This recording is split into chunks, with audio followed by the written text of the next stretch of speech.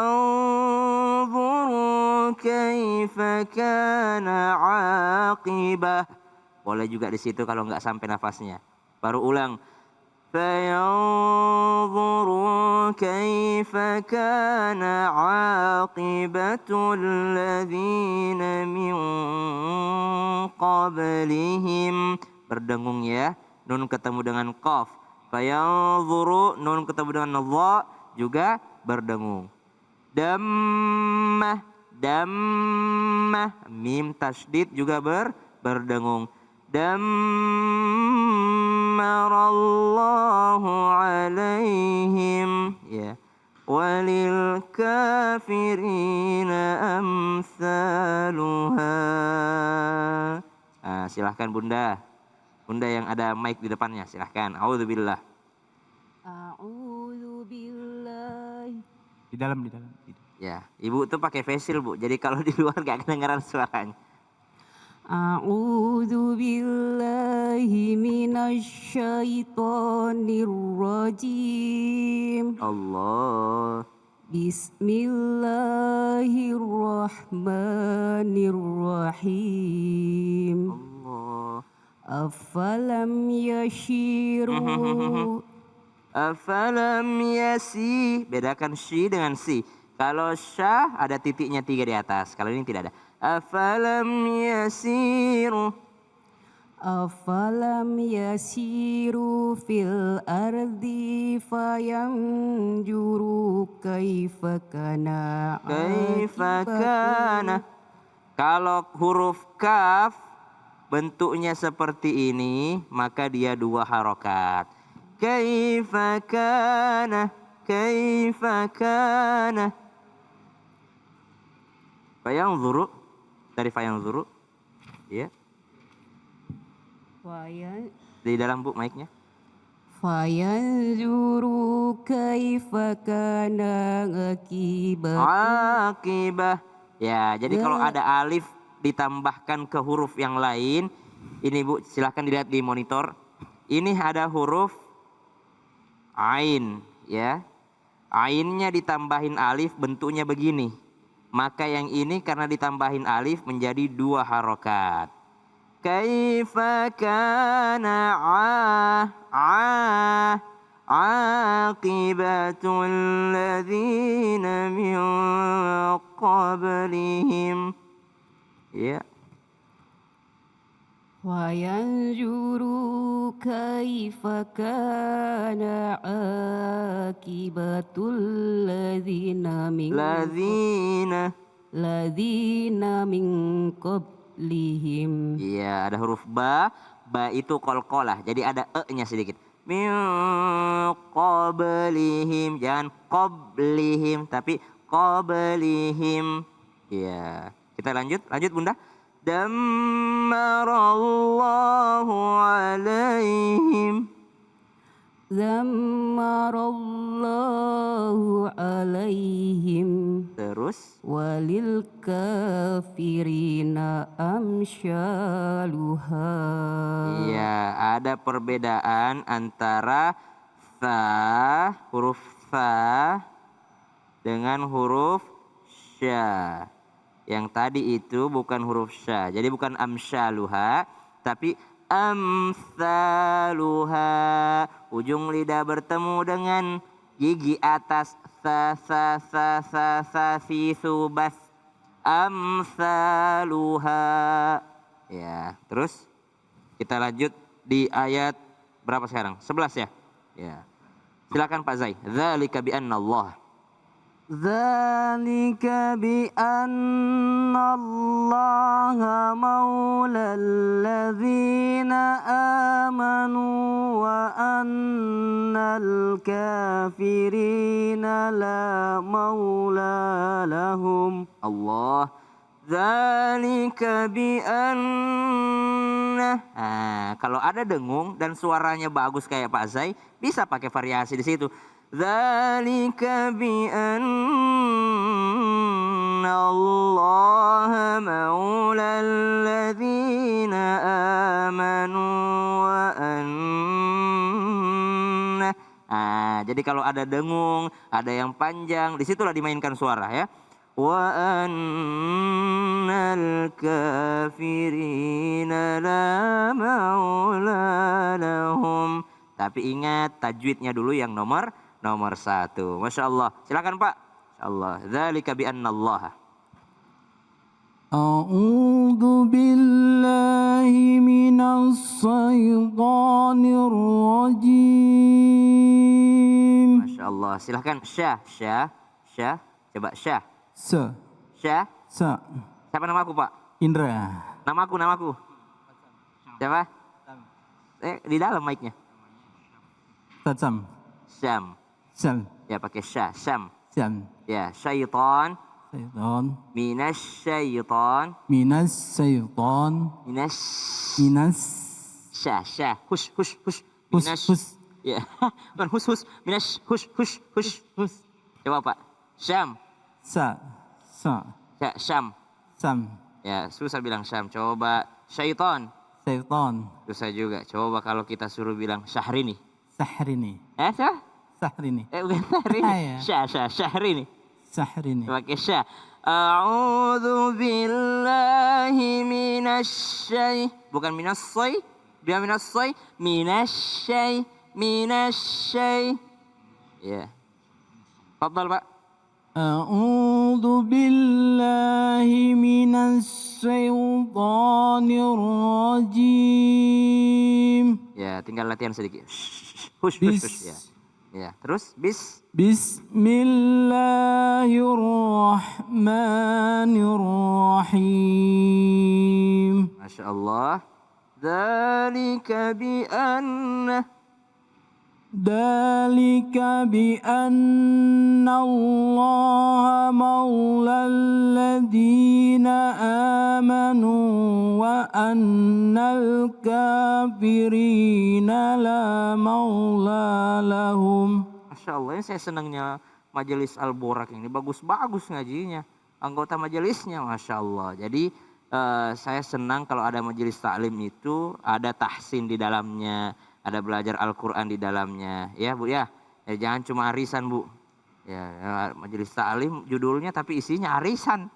Taklimnya kapan? Majelis arisan berarti. Masya Allah. Nah, Bapak tadi bagus banget bacanya. Tinggal huruf syah aja Pak. Shin. Sya, shi, shu, bash. Sya, shi. Coba semuanya. Sya. Shi. Shu. Bash. Syaitan. Insya Allah. Nah, itu. Masya Allah. Itu syah. Atau minas syaitan. Ya. Dzalika bi anna Allah maula alladzina amanu wa annal kafirina la maula lahum. Pak Zai, lanjut ayat 12. Inna Allah yudkhilul ladzina amanu wa amilus salihati jannatin tajri min tahtihal anhar. Hampir habis. Ya, boleh berhenti di amilus salihat atau sampai jannat. Inna Allah yudkhilul ladzina amanu wa amilus salihati jannat. Sungguh Allah akan memasukkan orang-orang yang beriman dan beramal soleh ke dalam surga. Jadi boleh sampai situ aja. Ke dalam surga. Baru diulang dari dan orang-orang yang beramal soleh masuk ke dalam surga yang mengalir di bawahnya sungai-sungai. Begitu. Jadi jannat. Saya bisa kasih masukan sedikit Pak Zai. Kalau mengucapkan huruf A, I, U itu dibuka aja mulutnya.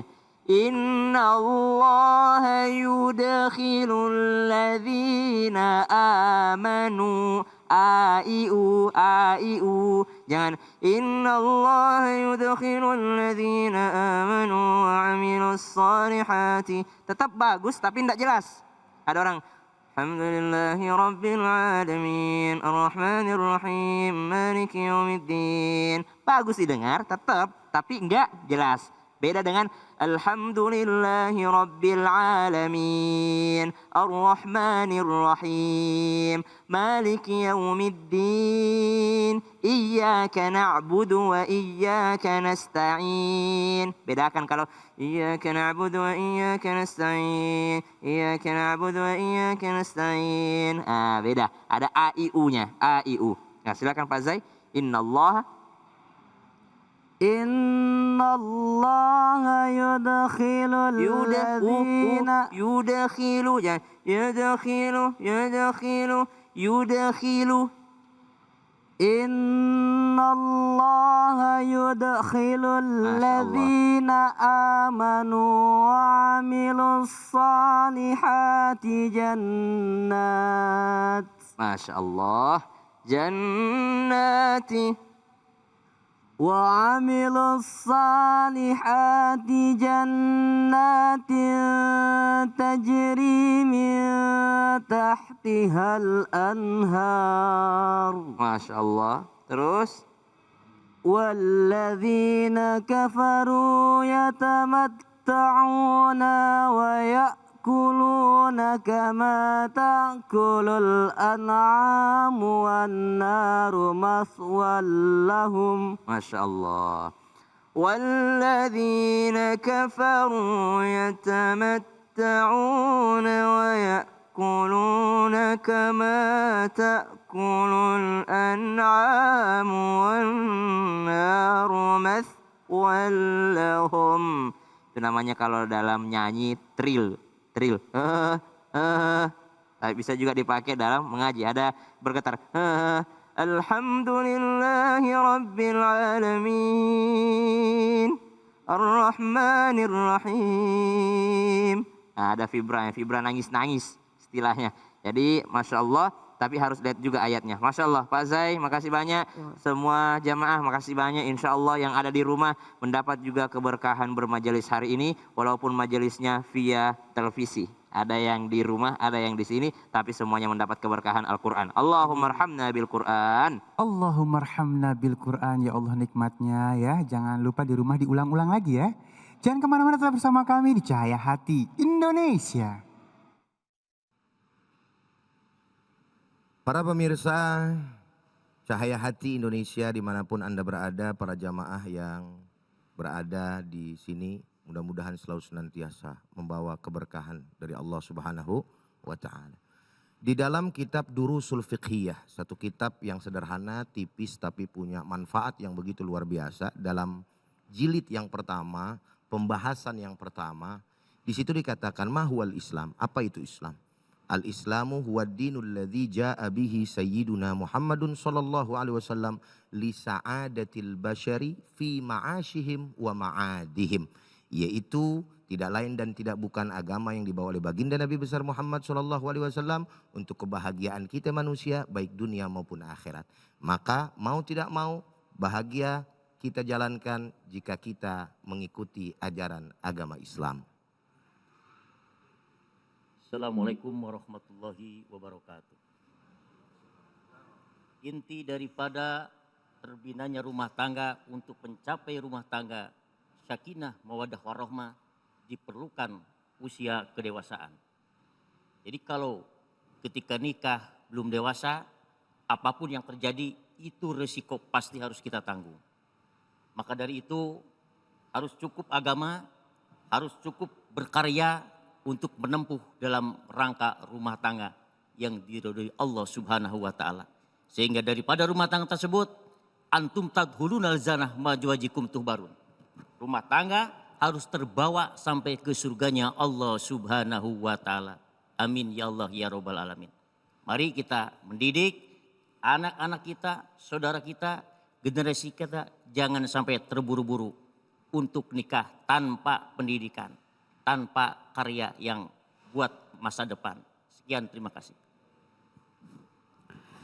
Astaghfirullahaladzim, astaghfirullahaladzim, astaghfirullahaladzim. Allahumma salli wa sallim ala sayyidina wa habibina wa syafi'ina wa karimina wa dhuhrina wa maulana Muhammad sayyidina wa akhiri wa sallim wa radallahu tabaraka wa ta'ala an kulli sahabati rasulillahi ajma'in.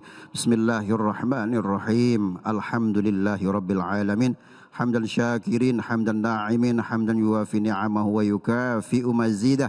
Ya Rabbana lakal hamdu kama yanbaghi li jalalika wa li 'azimi sultanik. Ya Allah ya Rabb, Engkaulah yang dipuja dan dipuji ya Allah ya Rabb. Engkaulah yang merajai seluruh alam ini ya Allah ya Rabb. Hanya kepadamu lah hamba-Mu yang dhaif, yang lemah memohon kepadamu ya Allah ya Rabb. Dan juga mohon kepadamu ya Allah ya Rabb pertolongan.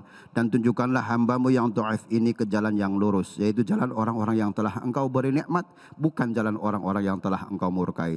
Ya Allah ya Rabb, ampunilah dosa para pemirsa yang juga ada di studio ini ya Allah ya Rabb.